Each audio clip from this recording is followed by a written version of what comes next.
മത്തായിയുടെ സുവിശേഷം 14-ാം അധ്യായം അതിൻ്റെ 23-24 വാക്യങ്ങൾ.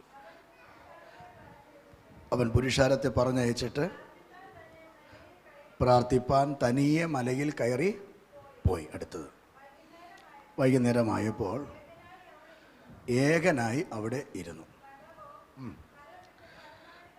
പടകോ കര വിട്ട് പല നാഴിക ദൂരത്ത് ആയി. കാറ്റ് പ്രതികൂലമാകൊണ്ട് തിരകളാൽ വലഞ്ഞിരുന്നു. സ്തോത്രം. അനുഗ്രഹിക്കപ്പെട്ട നല്ല വാക്യം എല്ലാ പ്രിയപ്പെട്ടവരെ കണ്ടു എന്ന് ഞാൻ വിശ്വസിക്കുന്നു. ദൈവസന്നിധിയിൽ ആയിരിക്കുന്ന എല്ലാ പ്രിയപ്പെട്ടവർക്കും യേശുവിൻ്റെ നാമത്തിൽ വന്ദനം പറയുകയാണ്. എല്ലാവരും ഉണ്ടോ ഇവിടെ? സ്വർഗത്തിൽ അരമണിക്കൂർ മൗന എന്ന് പറഞ്ഞ പോലെ അനക്കമൊന്നും കേൾക്കാനില്ലല്ലോ. സ്തോത്രം. മത്തായിയുടെ സുവിശേഷം 14-ാം അധ്യായം 23-24 വാക്യങ്ങൾ. അതിൻ്റെ 22 മുതലുള്ള വാക്യങ്ങൾ വായിക്കുമ്പോൾ അതിൻ്റെ പശ്ചാത്തലം നമുക്ക് മനസ്സിലാകും. യേശു വായിക്കണ്ട. യേശു വലിയ അത്ഭുതങ്ങളും അടയാളങ്ങളും ചെയ്തതിന് ശേഷം, വലിയ അത്ഭുതങ്ങളും അടയാളം എന്ന് പറഞ്ഞാൽ 5 അപ്പം കൊണ്ട് 5000 പേരെ പോഷിപ്പിച്ചു. 2 മീൻ കൊണ്ട് 5000 പേരെ എന്ത് ചെയ്തു? പോഷിപ്പിച്ചു. യേശു കർത്താവ് 3 ദിവസത്തെ ഒരു പ്രഭാഷണം അതിൻ്റെ പുറകിൽ നടത്തുകയാണ്. എൻ്റെ കൂടെ വരണേ. യേശു കർത്താവ് ആ പ്രഭാഷണം നടത്തി. ഒറ്റ കുഞ്ഞുങ്ങളോട് എഴുന്നേറ്റ് പോയില്ല. എല്ലാവരും ആ സന്ദേശം കേട്ടുകൊണ്ടിരുന്നു. വന്നത് 3 ദിവസം മുമ്പാണ്. ഈ 3 ദിവസം യേശുവിൻ്റെ ശുശ്രൂഷയുടെ ചരിത്രത്തിൽ ഇതുപോണക്കൊരു ശുശ്രൂഷയും ഇതേപോണക്കൊരു ആൾക്കൂട്ടവും കൂടിയിട്ടുണ്ടോ എന്ന് പുസ്തകത്തിൽ തിരഞ്ഞു നോക്കിയാൽ കാണാൻ പറ്റുന്നില്ല. ആൾക്കൂട്ടമുണ്ടായിട്ടുണ്ട്, പക്ഷേ ഇത്ര ദീർഘമണിക്കൂറുകൾ ദൈവമാതപടത്തിലിരുന്ന ഒരു കൂട്ടം ആളുകളെ, കൂടെ നടന്ന പത്രോസ്, ശീലാസ്, യോഹന്നാന് അല്പം കഴിഞ്ഞപ്പോൾ ഉറങ്ങിയെന്ന് മറ്റൊരു ഭാഗത്ത് കാണുന്നുണ്ട്. പക്ഷേ ഈ കൂട്ടർ എൻ്റെ കൂടെ വരണേ. നിങ്ങൾ ചിന്തിച്ചിരിക്കുന്നത് ഇനി എങ്ങനെ കാശുണ്ടാക്കുമെന്നുള്ള കാര്യം എനിക്കത് ഫീൽ ചെയ്യുന്നുണ്ട്. അത് വിട്ടുകളാം, ഞാനങ്ങ് പറഞ്ഞതേ ഉള്ളൂ. സ്തോത്രം. അപ്പം നോക്കിക്കേ, ഈ യേശു കർത്താവ് തൻ്റെ ശിഷ്യന്മാരുമായിട്ട് ഈ മലയിൽ പ്രഭാഷണം നടത്തിക്കൊണ്ടിരിക്കും. 3 ദിവസം കഴിഞ്ഞ് 3-ാമത്തെ ദിവസം യേശു ചോദിച്ചൊരു ചോദ്യമുണ്ട്. ഇവർക്ക് ഭക്ഷിപ്പാൻ എന്ത് ചെയ്യുക? കൊടുക്കുക. ശിഷ്യന്മാർ പറഞ്ഞൊരു ഭാഗം, എൻ്റെ പശ്ചാത്തലം പറഞ്ഞ് ആ ദൂതിലേക്ക് കയറി ഞാൻ നിങ്ങൾക്ക് വേണ്ടി പ്രാർത്ഥിക്കാൻ പോവുകയാണ്. യേശു കർത്താവ് പറയുകയാണ്, ഇവർക്ക് ഭക്ഷിപ്പാൻ കൊടുക്കുക. ഈ ഭക്ഷിപ്പാൻ കൊടുക്കുക എന്ന് പറഞ്ഞിട്ട് ഈ ശിഷ്യന്മാർ കേട്ട് കണ്ണിൽ എന്ത് ചെയ്തു? നോക്കി. ഒന്ന് പ്രതികരിച്ചേ. പറയണ്ടായിരുന്നു. ഓക്കെ. കണ്ണിൽ നോക്കിയിട്ട് എന്ത് ചെയ്തു? ഇവർ നോക്കിയിട്ട് പറഞ്ഞു, ഈ പുള്ളി എന്നാ ഈ പറയുന്നത്? ഇപ്പം നിങ്ങളിപ്പോൾ ചിന്തിച്ചില്ലേ, ഈ പുള്ളി എന്നാ ഈ പറയുന്നത് എന്ന പോലെ തന്നെ അവിടെ ഇരുന്ന് ഇവർ ചിന്തിച്ച്, ഈ 12 പേര് ചിന്തിച്ച്, ഈ പുള്ളി എന്താ ഈ പറയുന്നത്? ഈ 10 പയ്യനെ 10,000 പേര് 5000 പേരിന് അവിടെ ഉള്ളതാ, പക്ഷെ അതിന് മേളുണ്ട്. ഇവർക്ക് ഈ എന്നാ കൊടുക്കാനാ? ഞങ്ങളെല്ലാം കൂടെ തൂത്തുറക്കിയെടുത്തപ്പം എല്ലാം കൂടെ എത്ര ഉണ്ട്? ഇല്ലച്ചാ 30 വെള്ളിക്കാശേ ഉള്ളൂ. ഉദ്ദേശിച്ചത് 200 വെള്ളിക്കാശ്. 200 വെള്ളിക്കാശേ ഉള്ളൂ. ഈ 200 വെള്ളിക്കാശ് കൊണ്ട് 10 പൊറോട്ട പോലും എന്ത് ചെയ്യത്തില്ല, കിട്ടത്തില്ല. അപ്പം ഇത്രയും പേർക്ക് ഈ ഫുഡ് കൊടുക്കുക എന്ന് പറഞ്ഞത് ഇവരുടെ ജീവിതത്തിൽ നടക്കുന്ന കാര്യമല്ല. അപ്പോൾ ഇവർ കണ്ണി എന്ത് ചെയ്തു? നോക്കി. പുള്ളിക്ക് എന്തോ പറ്റി. പറ്റാൻ കാരണമുണ്ട്. 3 ദിവസം ഇരുന്നിടത്തൊന്നും എന്ത് ചെയ്തിട്ടില്ല? എഴുന്നേറ്റിട്ടില്ല. ഒരു പ്രസംഗം പ്രസംഗിക്കുമ്പോഴേ ഒരു മനുഷ്യൻ്റെ മൈൻഡിൽ 15 മിനിറ്റേ കയറത്തുള്ളൂ. അങ്ങനെയല്ലേ ഡോക്ടറെ? ബാക്കിയെല്ലാം പിന്നെ ഇവിടെ കാണിക്കുന്ന ഷോയാണ് കണ്ടുകൊണ്ടിരിക്കുന്നത്. ഈ 1.5 മണിക്കൂർ പ്രസംഗിക്കുന്ന പലതും നിങ്ങളുടെ കീഴിൽ കയറുന്നില്ല. അത് ഞാനായാലും കയറത്തില്ല. 15 മിനിറ്റേ കയറത്തുള്ളൂ. പിന്നെ നമ്മളിങ്ങനെ കൈവൊക്കെ കാലുവൊക്കെ ചിരിച്ച് അങ്ങോട്ട് നോക്കിക്കേ ഇങ്ങോട്ട് നോക്കി മൈൻഡ് മാറ്റി എടുത്ത് വേണം ഇതിനകത്ത് കയറ്റി വെക്കാൻ. അതിനിടയ്ക്ക് തമാശയൊക്കെ പറയുന്നത്. സ്തോത്രം. അപ്പോൾ നോക്കിക്കേ, ഈ യേശു കർത്താവ് പറയുകയാണ് ഭക്ഷിപ്പാൻ കൊടുക്കാൻ ഇവരുടെ കയ്യിൽ ഒന്നുമില്ല. അങ്ങനെ ഇരുന്നപ്പോൾ കർത്താവ് ചോദിച്ചു, എന്താ നിങ്ങളിങ്ങനെ? ഞങ്ങളുടെ കയ്യിൽ ഇത്രയേ ഉള്ളൂ കർത്താവേ, ഞങ്ങളിതും കൊണ്ട് എവിടെ? അത് മാത്രമല്ല, ഒരു മാടക്കട പോലും ഈ ടൗണിൽ ഈ സ്ഥലത്ത് എന്തില്ല? ഇല്ല. അങ്ങനെ ഇരുന്നപ്പോൾ അന്ത്രയോസ് പറഞ്ഞു, കർത്താവേ ഞങ്ങളുടെ കയ്യിൽ 200 വെള്ളിക്കാശേ ഉള്ളൂ. പക്ഷേ ഇവിടെ ഒരു ബാലകൻ്റെ കയ്യിൽ എന്തോ ഉണ്ട്. ഈ പുള്ളി 3 ദിവസം ഈ മീറ്റിങ്ങിന് പങ്കെടുത്തിട്ട് നോക്കിയത് മൊത്തം എവിടെയായിരുന്നു?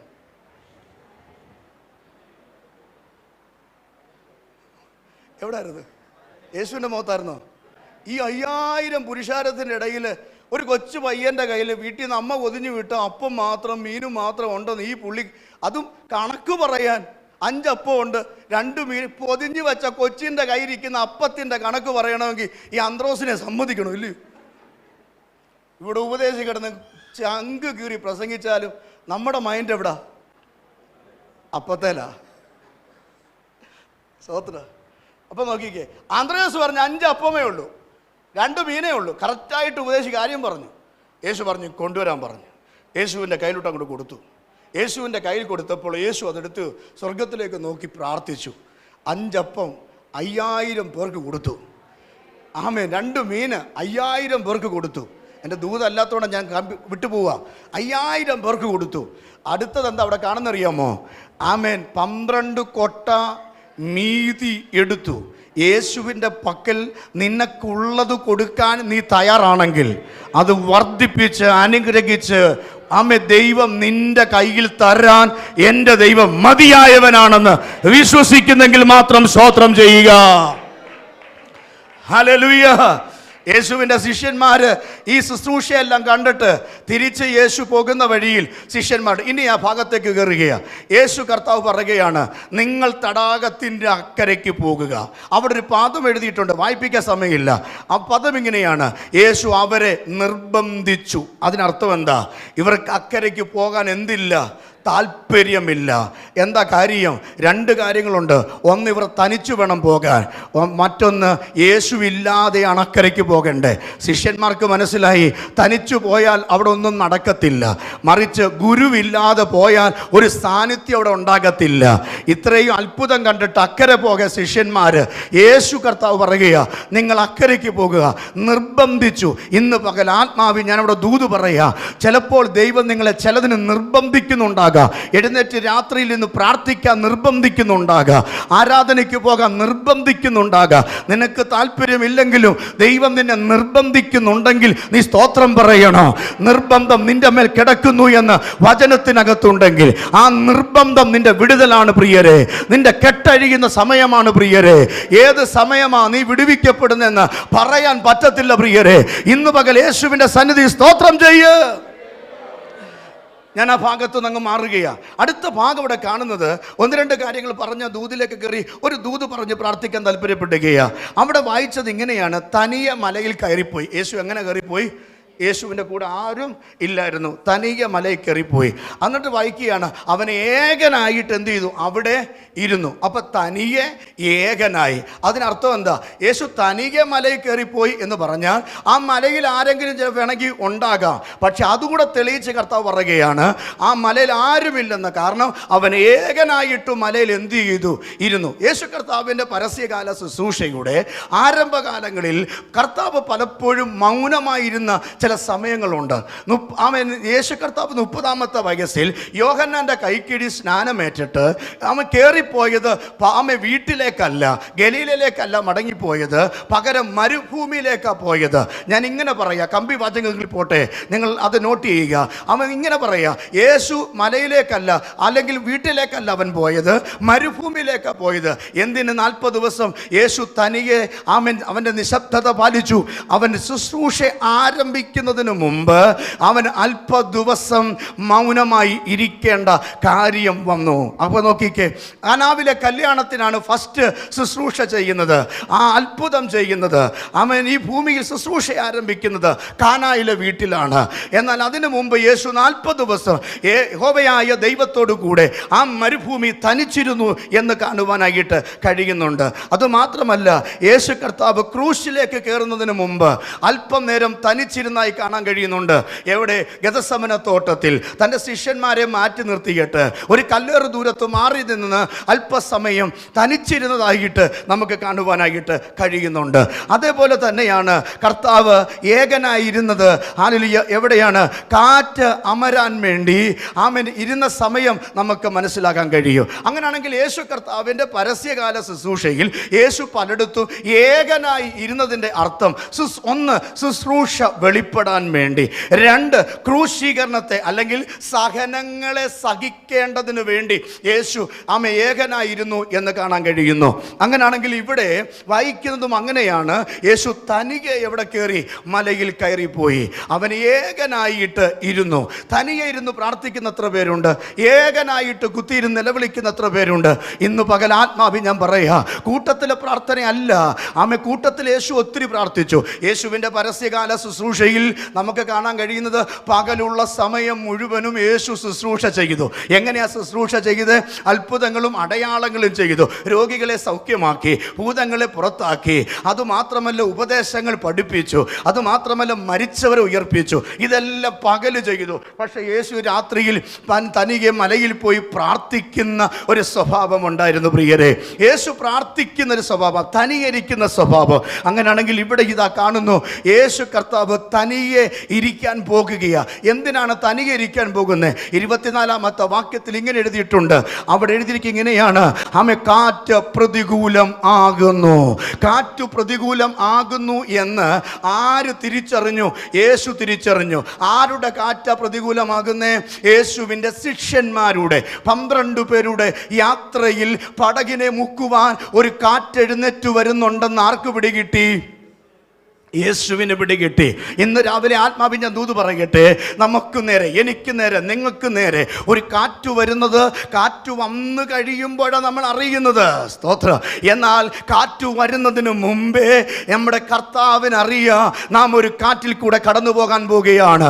നാം ഒരു പ്രതികൂലത്തിൽ കൂടെ കടന്നു പോകാൻ പോവുകയാണ്. നാം ഒരു പ്രതിസന്ധി കൂടെ കടന്നു പോകാൻ പോവുകയാണ്.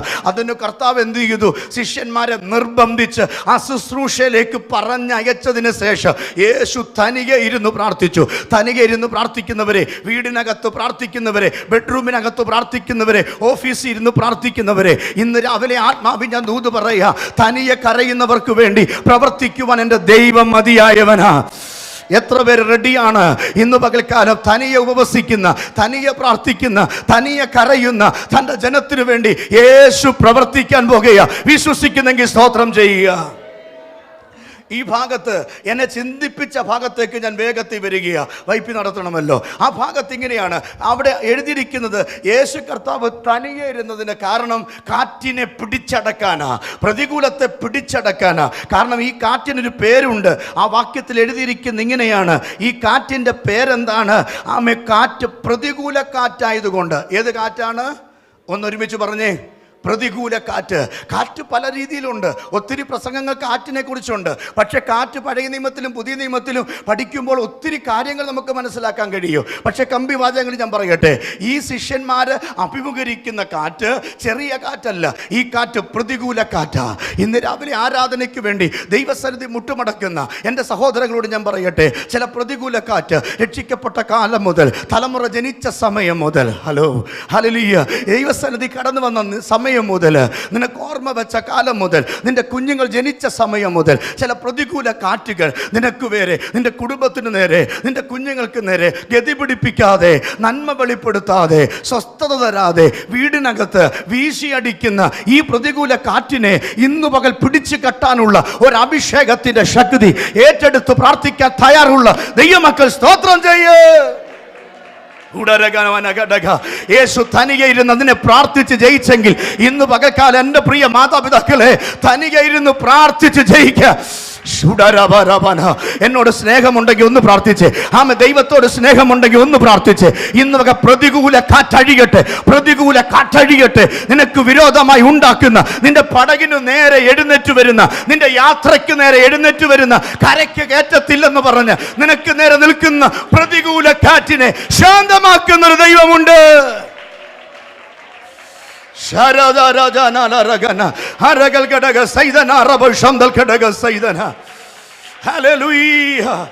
ഹല്ലേലൂയ. ഒന്ന് കേട്ടെ, ആരാധിച്ചു പോകാൻ ഒത്തിരി സമയം നമ്മുടെ മുമ്പിൽ വേണം. കാരണം അത്രയ്ക്കൊരു ദൂതാണ് ഇന്ന് പകൽ എൻ്റെ കർത്താവ് എനിക്ക് തന്നിരിക്കുന്നത്. ശ്രദ്ധിച്ച് കേൾക്കണം പ്രിയരെ. ചില സമയങ്ങളെടുത്ത് ഈ വാക്യം കർത്താവിൽ ഞാൻ ജാഗരിപ്പാനിടയായി. ഈ കാറ്റിൻ്റെ പ്രത്യേകത എന്തറിയാമോ? ഇത് പ്രതികൂല കാറ്റാണ്. ഈ പ്രതികൂല കാറ്റ് എന്തിനടിച്ച് പല കാറ്റുകൾ ഇതിനകത്തുണ്ട്. വടതിക്കാറ്റുണ്ട്, തെന്നിക്കാറ്റുണ്ട്, ഈശാന മൂലന കാറ്റുണ്ട്, ചുഴലിക്കാറ്റുണ്ട്, പേമാരിക്കടിക്കുന്ന കാറ്റുണ്ട്. ഒത്തിരി കാറ്റിനെ കുറിച്ച് വേദപുസ്തകത്തിൽ പറയുന്നുണ്ട്. പക്ഷെ ഇവിടുത്തെ കാറ്റ് പ്രതികൂല കാറ്റാ. ഈ പ്രതികൂല കാറ്റ് എന്തിനാ ഈ പ്രതികൂലം വന്നത്? ഈ ശിഷ്യന്മാര് അക്കരയ്ക്ക് കയറരുത്. ഒരാമയും പറഞ്ഞേ. ഈ ശിഷ്യന്മാർ എന്ത് ചെയ്യരുത്? അക്കരയ്ക്ക് കയറരുത്. 2, ഈ പ്രതികൂല കാറ്റിൻ്റെ മറ്റൊരു പ്രത്യേകത, ഈ ശിഷ്യന്മാരും യേശു അക്കരെ കയറിയാൽ അവിടെ ലഗ്യോൻ ബാധിച്ച ഒരു മനുഷ്യൻ കിടപ്പുണ്ട്. ആരാലും ബന്ധിക്കപ്പെടാൻ കഴിയാതെ ചങ്ങല കൊണ്ട് കെട്ടിയാലും അവനെ ചണം തിരുമ്മി ഒടിക്കുന്നത് പോലെ ഒടിച്ചു കളയുന്ന, ശവക്കോട്ടയിൽ കിടന്നുറങ്ങുന്ന വസ്ത്രം ധരിക്കാത്ത ലഗ്യോന്മാർ. ആമേൻ. വസ്ത്രം ധരിക്കാത്ത ലഗ്യോന്മാർ നമ്മൾ കണ്ടിട്ടില്ലേ? ഇന്നും നമ്മുടെ ഇടയിലൊക്കെ ഉണ്ട്. ഹല്ലേലൂയ. പെന്തക്കോസ്തുകാരുടെ ഇടയിലും ഉണ്ട് ലഗ്യോന്മാർ. സ്തോത്രം. ലഗ്യോന്മാരില്ലെങ്കിൽ ലഗ്ഗീസെങ്കിലും ഉണ്ട്. സ്തോത്രം. ഹല്ലേലൂയ. ആമേൻ. അപ്പോൾ നിങ്ങൾ നോക്കിക്കേ, ദൈവസന്നിധിയിൽ ശ്രദ്ധിച്ച് കേൾക്കണേ. വസ്ത്രം ധരിക്കാതെ പിശാച് കയറിയുള്ള കുഴപ്പം എന്തറിയാമോ? ഏത് ശക്തിക്കകത്തിനെ പിന്നെ കിടക്കുന്ന ശവക്കോട്ടയില. 2, വസ്ത്രം ധരിക്കത്തില്ല, ആഹാരം കഴിക്കത്തില്ല, വെള്ളം കുടിക്കത്തില്ല, മുടി വടിക്കത്തില്ല. നോക്കിക്കേ, ഇങ്ങനെ കിടക്കുകയാ. പക്ഷെ യേശുവിന് ഇവനെ ആവശ്യമുണ്ട്. ഒരു സ്തോത്രം പറഞ്ഞേ. യേശുവിന് ആവശ്യമുണ്ട്. അതിന് യേശു ഇവനെ വിടുവിക്കാൻ പോകുക. ശിഷ്യന്മാർ പറഞ്ഞു, ഞാൻ അങ്ങനെ വന്നാൽ ശരിയാകത്തില്ല, നിങ്ങൾ പൊക്കോ, അവിടെ ഒരു പ്രതികൂല കാറ്റ് വരാൻ സാധ്യതയുണ്ട്. എന്ത്? ഈ പടക് കരയ്ക്കടുക്കരുത്. ഇന്ന് രാവിലെ ആത്മാവ് ഞാൻ ദൂത് പറയാ, ഈ പടക് കരയ്ക്കടുക്കരുത്. നിന്റെ കുടുംബത്തെ നോക്കി, നിന്റെ തലമുറയെ നോക്കി, നിന്റെ കുഞ്ഞുങ്ങളുടെ ഭാവിയെ നോക്കി പിശാച് വെല്ലുവിളിക്കുന്ന ഇങ്ങനെയാ, ഈ കരയിൽ ഈ പടക് കരയ്ക്ക് അടുക്കരുത്. ആ പ്രതികൂല കാറ്റിനെ ശാന്തമാക്കാൻ കഴിയുന്ന ഒരു ദൈവം ഇന്ന് പകൽ ഇതിനകത്തുണ്ടെന്ന് പറഞ്ഞാൽ എത്ര പേർക്ക് ചേർന്ന് സ്തോത്രം ചെയ്യാൻ കഴിയോ? ഹല്ലേലൂയ. ഈ കാറ്റ് വന്നപ്പോൾ ഏകനായിട്ടിരുന്ന കർത്താവ് എന്ത് ചെയ്തറിയാമോ? പല നാഴിക ദൂരെ ഈ പടക് നീങ്ങിയപ്പോൾ കർത്താവ് 4-ാമത്തിൽ, എത്രായാമത്തിലാ? 4-ാമത്തിൽ. പുസ്തകത്തിൽ വായിച്ചത് അനുസരിച്ച് ഞാൻ പറയാം, പകല് 3 മണി 4 മണി ആയ സമയം യേശു കർത്താവ് എന്ത് ചെയ്തു? ആ പ്രതികൂല കാറ്റിൻ്റെ മീതെ നടന്ന് ആ വെള്ളത്തിൻ്റെ മീതെ പടക് മുക്കാൻ വന്ന ശിഷ്യന്മാരെ ഇതിനകത്ത് കൊല്ലാൻ വന്ന പ്രതികൂല കാറ്റിനെ മേൽ ചവിട്ടി യേശുവിൻ്റെ ശിഷ്യന്മാരെന്ത് ചെയ്തു? യേശു എന്ത് ചെയ്തു? നടന്നു. യേശു അങ്ങോട്ട് ചെല്ലുമ്പോൾ പത്രോസ് അവിടെ നിന്ന് വിളിച്ചു പറയും, അയ്യോ ഭൂതം വരുന്നു. ആരാ വിളിക്കാത്തെ? ഈ അരണ്ട വെളിച്ചെത്തി വെളുപ്പാൻ കാലത്ത് വെള്ളത്തിൻ്റെ മീതെ ഒരുത്തൻ നടന്നു വരുന്ന കണ്ട ഭൂതമാണെന്ന് നമ്മൾ പോലും വിളിച്ചു പറയും. പക്ഷേ യേശു ഒരു കാര്യം പറഞ്ഞു, ഞാൻ ഭൂതമല്ല, ഞാൻ യേശുവാകുന്നു. സ്തോത്രം പറയണം. പത്രോസ് യേശുവിൻ്റെ കൂടൊക്കെ നടന്ന ആളാ, കാര്യം ശരിയാ, യേശുവുമായിട്ട് ഒത്തിരി ബന്ധമുള്ള ആളാ, ശരിയാ. പക്ഷെ പ്രതികൂലത്തിൻ്റെ ഇടയ്ക്ക് അവൻ്റെ താളം തെറ്റിപ്പോയി. യേശുവിനെ കാണേണ്ടതുപോലെ കാണാൻ അവന് കഴിഞ്ഞില്ല. പകരം അവൻ എന്തു പറഞ്ഞു? ഭൂതം വരുന്നു എന്ന്. പക്ഷെ ഞാനാടാ കുഞ്ഞെ എന്ന് പറഞ്ഞപ്പോൾ പത്രോസ് വെള്ളത്തിലേക്ക് ചാടി ഇറങ്ങിയെങ്കിൽ ഇന്ന് പകൽക്കാലം യേശു നിനക്ക് പ്രതികൂലം ആയ തിരമാലയെ ചവിട്ടുവാൻ ഇന്ന് പകൽ റെഡിയാണ്. വിശ്വസിക്കുന്നത് ചേർന്ന് സ്തോത്രം പറ. നിന്റെ കുഞ്ഞുങ്ങൾക്ക് മീതെ, നിന്റെ കുടുംബത്തിന് മീതെ, നിന്റെ തലമുറയുടെ നന്മയ്ക്ക് മീതെ, വിവാഹത്തിനു മീതെ, തലമുറ ജനിക്കാത്തതിന് മീതെ, അടയടിച്ചുയരുന്ന കൊടും കാറ്റിന് മേഖലകൾക്ക് മീതെ നടക്കാൻ, കാല് വെച്ച് നടക്കാൻ എൻ്റെ ദൈവം ശക്തനാണ്. ഒന്ന് ആരാധിക്ക്. കുഞ്ഞുങ്ങളെ നിങ്ങളൊന്ന് ആരാധിക്ക്. ദൈവത്തെ കരമടിച്ച് സ്തോത്രം ചെയ്യുക. ഇന്ന് പകൽ വിശ്വസിക്കുന്ന എത്ര പേരുണ്ട്? ചില കാറ്റിന്റെ ശക്തികളെ തിരിച്ചുവിടാൻ, ചില കാറ്റിന്റെ ശക്തികളെ തിരിച്ചുവിടാൻ എൻ്റെ ദൈവത്തിന് ഇന്ന് പകൽ പദ്ധതിയുണ്ട്. നാളുകളായി, വർഷങ്ങളായി നിന്റെ കുടുംബത്തോട് വീശിയടിക്കുന്ന കാറ്റ്, നിന്റെ തലമുറയോട് വീശിയടിക്കുന്ന കാറ്റ് ഇന്ന് പകൽ യേശു ഒപ്പം ചവിട്ടി അതിനെ താക്കാൻ പോകുകയോ.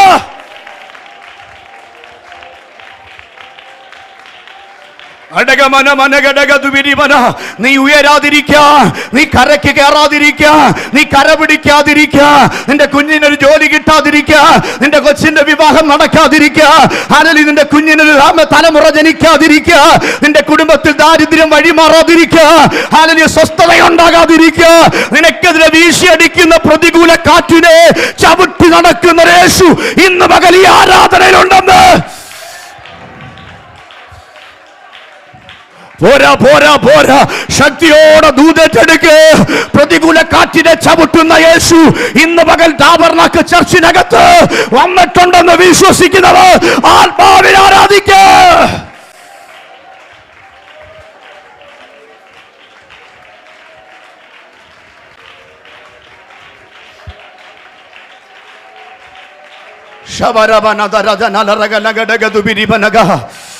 കരമടിച്ചു ദൈവത്തിന് സ്തോത്രം ചെയ്യ്.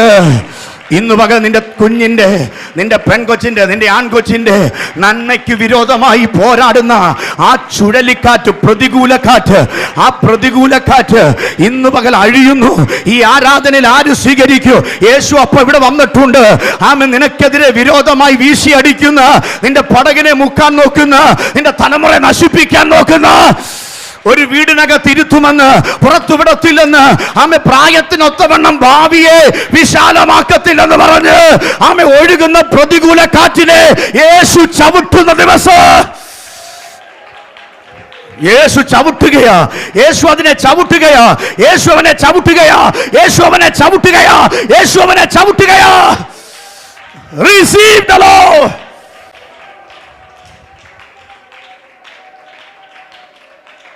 എൻ്റെ യേശു അപ്പോൾ ഇവനെ ചവിട്ടിയുണ്ടല്ലോ, ഇവൻ്റെ പല്ല് തെറിച്ചു പോകും. ഗതസമ്മനെ വെച്ച് യേശു അവൻ്റെ തലയ്ക്കൊറ്റ ചവിട്ട് കൊടുത്തു, പല്ല് തെറിച്ചു പോയി. ഇന്നവൻ്റെ വായിൽ എന്തില്ല? ഒരു സഹോദരൻ പറഞ്ഞേ, ഇന്നവൻ്റെ വായിൽ എന്തില്ല? പല്ലില്ല. പല്ലില്ലാത്തവനാ സാത്താൻ. അതുകൊണ്ടാണ് പറഞ്ഞേ അവൻ ആരെ വിഴുങ്ങേണ്ടു എന്ന് നടക്കുന്നെന്ന്. അർത്ഥം പല്ലില്ലാത്തതുകൊണ്ടാ. പേടിക്കല്ലേ, ആമേ, സിംഹം നിന്നെ വിഴുങ്ങത്തില്ല. അവൻ്റെ തല തകർത്താവ് തകർത്തതാ. അപ്പം പ്രതികൂല കാറ്റെന്ന് പറയുന്നത് നിന്നെ ഗതി പിടിപ്പിക്കാത്ത കാറ്റ്, നിന്നെ കരയ്ക്കടുപ്പിക്കാത്ത കാറ്റ്. ഒരു കരയിൽ നിന്ന് ഇറങ്ങി തിരിച്ചെങ്കിൽ അങ്ങേ അറ്റത്ത് കൊണ്ടുപോകത്തില്ലെന്ന് പറഞ്ഞ കാറ്റ് ഇന്ന് പകൽ അതിനെ ബ്രേക്ക് ചെയ്യുന്ന പകലാണെന്ന് പറഞ്ഞാൽ എത്ര പേര് ചേർന്ന് സ്തോത്രം ചെയ്യും? എത്ര യുവാക്കൾ ദൈവത്തിന് സ്തോത്രം ചെയ്യും? എത്ര യുവതികൾ ദൈവത്തിന് സ്തോത്രം ചെയ്യും? എത്ര മാതാപിതാക്കൾ ദൈവത്തിന് സ്തോത്രം ചെയ്യും? വർഷങ്ങളായി നിന്റെ കുടുംബത്തിൽ നീത് ആ വീശിയടിക്കുന്ന പ്രതികൂല കാറ്റിനെ ഈ ആരാധനയിൽ അത് അഴിഞ്ഞു മാറുകയോ.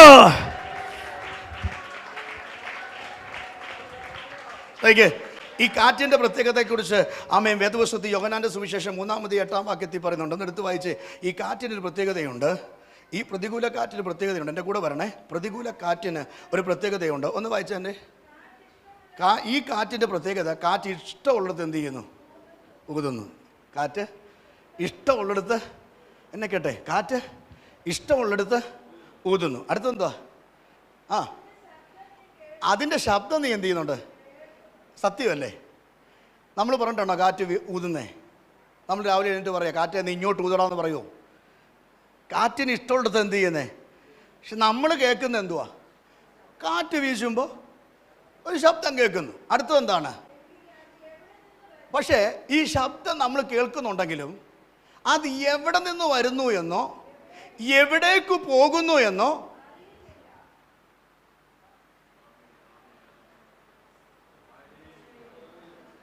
കിട്ടിയോ? ഈ കാറ്റ് ഇഷ്ടമുള്ളിടത്ത് വീശുന്നു. ഈ കാറ്റ് വീശുമ്പോൾ ശബ്ദം മാത്രം നമ്മൾ എന്ത് ചെയ്യുന്നു? ഇത് എവിടുന്ന് വരുന്നു നമ്മൾ എന്ത് ചെയ്യുന്നില്ല. ഇത് എവിടേക്ക് പോകുന്നെന്ന് ഈ ആൾക്കാരൊക്കെ പ്രാർത്ഥിക്കാൻ വിളിക്കുമ്പോൾ പലരും പറഞ്ഞൊരു കാര്യമുണ്ട്. എൻ്റെ പൊന്ന് പാസ്റ്റേ, എനിക്ക് ജോലിയുണ്ട്, എൻ്റെ ഭർത്താവിന് ജോലിയുണ്ട്, ഇപ്പം മൂത്ത കൊച്ചിന് ചെറിയ ജോലി ആയിട്ടുണ്ട്, പക്ഷേ കടം കൊണ്ട് ഞങ്ങൾക്ക് പൊറുതിമുട്ടി, അവരുടെ ഭാഷ ഞങ്ങൾ പറയാം, പൊറുതിമുട്ടി ജീവിക്കുക. കൈ കിട്ടുന്ന പൈസ എങ്ങോട്ട് പോകുന്നു എന്ന് ഞങ്ങൾക്ക്, ഈ കാറ്റ് എങ്ങോട്ട് പോകുന്ന ഒരു പിടിയും. സ്തോത്രം. ശൂന്യത വരുത്തുന്ന കാറ്റ്, ഇല്ലായ്മ ചെയ്യുന്ന കാറ്റ്, വരുന്ന നന്മയെ മുക്കിക്കളയുന്ന കാറ്റ്. സ്തോത്രം. നിനക്കറിയത്തില്ല ഇതെങ്ങോട്ടാ പോകുന്നത്. അതുകൊണ്ടാണ് പറയുന്നത് ഇതെങ്ങോട്ട് പോയി എന്ന് എനിക്കറിയത്തില്ല. ഇതെന്താ എനിക്കൊന്ന് നിക്ഷേപിക്കാൻ കഴിയാത്ത, എനിക്കൊന്ന് സേവ് ചെയ്യാൻ പറ്റാത്ത, എൻ്റെ കയ്യിൽ വരുന്നു പോകുന്നറിയുന്നില്ല. എന്നാൽ ഇന്നു പകൽ എന്നോടും നിന്നോടും ദൈവത്തിന്റെ ആത്മാവ് പറയുകയാ, ഇതിന്റെ മീതെ നടന്നു പോകുന്നൊരു കർത്താവുണ്ട്. നിന്റെ കയ്യെ ശൂന്യത വരുത്തുന്ന, നിന്റെ തലമുറ കിടന്ന് കഷ്ടപ്പെട്ടിട്ട് ജോലി ചെയ്തിട്ട് നന്മ വെളിപ്പെടുത്താൻ കഴിയാതെ, ഒരു ഉയർച്ച ഉണ്ടാകാൻ കഴിയാതെ, കടം കയറുന്ന, ബ്ലേഡുകാർക്ക് കൊടുക്കുന്ന, പലിശ കൊടുക്കുന്ന, ഇത്രയും കിടന്ന് കഠിനാധ്വാനം ചെയ്തിട്ട് ഗതി പിടിക്കാതെ ഇത് എങ്ങോട്ട് പോകുന്ന അറിയാൻ കഴിയാതെ നിന്റെ കയ്യെ ശൂന്യമാക്കുന്ന ആ പ്രതികൂല കാറ്റിന്റെ മീതെ യേശു ചവിട്ടാൻ പോകുകയോ.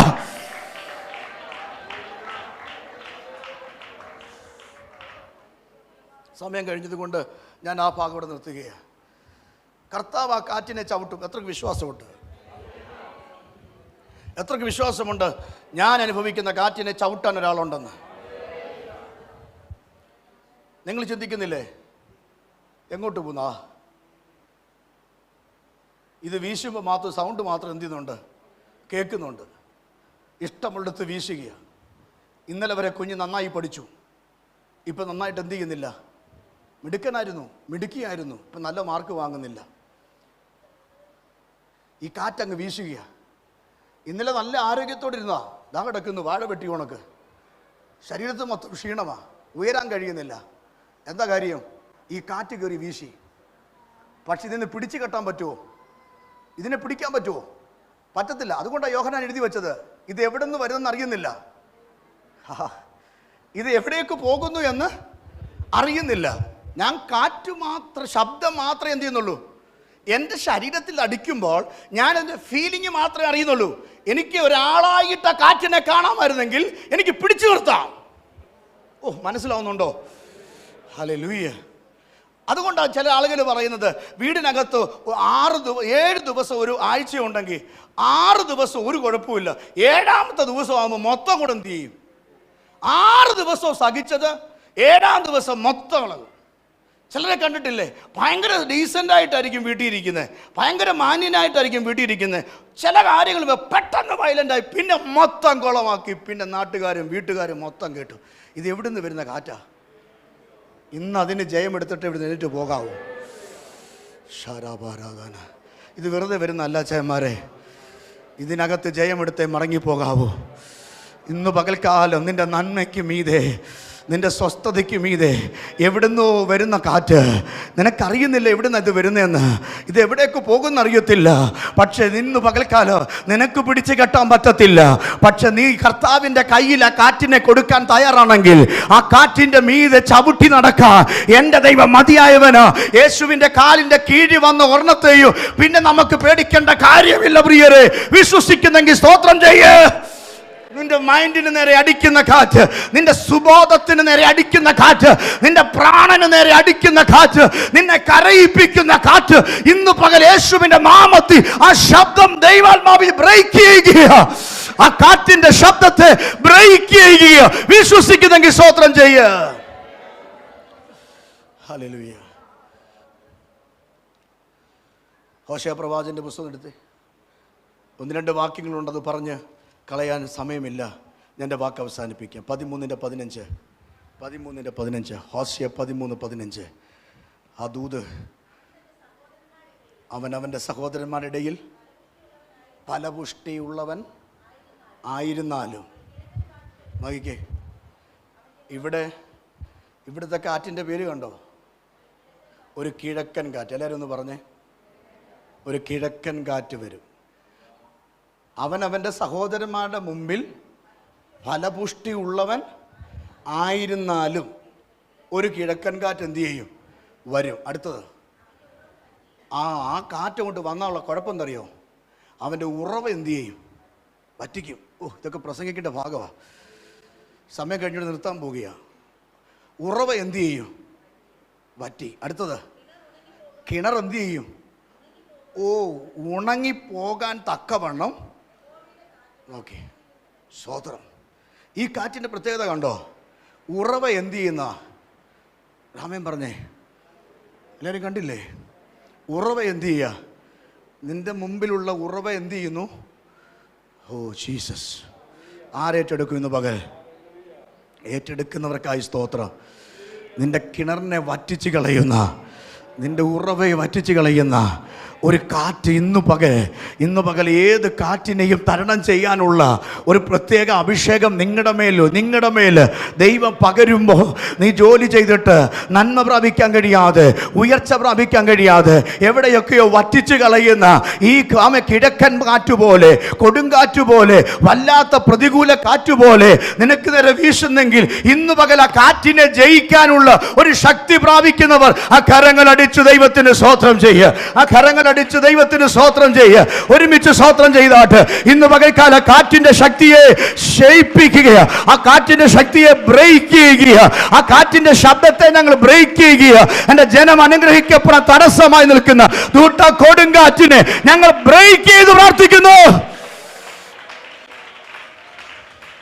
ദൂതേറ്റെടുക്കുന്നവർ കരമടിച്ച് ദൈവത്തിന് സ്തോത്രം ചെയ്തേ. യേശു ആ കാറ്റിന്റെ മീതെ നടക്കുന്നു. യേശു പ്രതികൂലങ്ങൾക്ക് മീതെ ചവിട്ടുന്നു. യേശു പ്രതിസന്ധികൾക്ക് മീതെ ചവിട്ടുന്നു.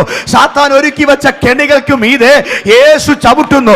ഈ ആഴ്ച ദൈവാത്മാവ് നിങ്ങളുടെ മുമ്പിൽ വരുന്ന പ്രതിസന്ധികളെ ചവിട്ടിക്കളയുന്ന ദൈവം ഇന്ന് പകൽ വിശ്വസിക്ക്. ദൈവം അത്ഭുതം ചെയ്യാൻ പോകുകയാ. Hallelujah, hallelujah.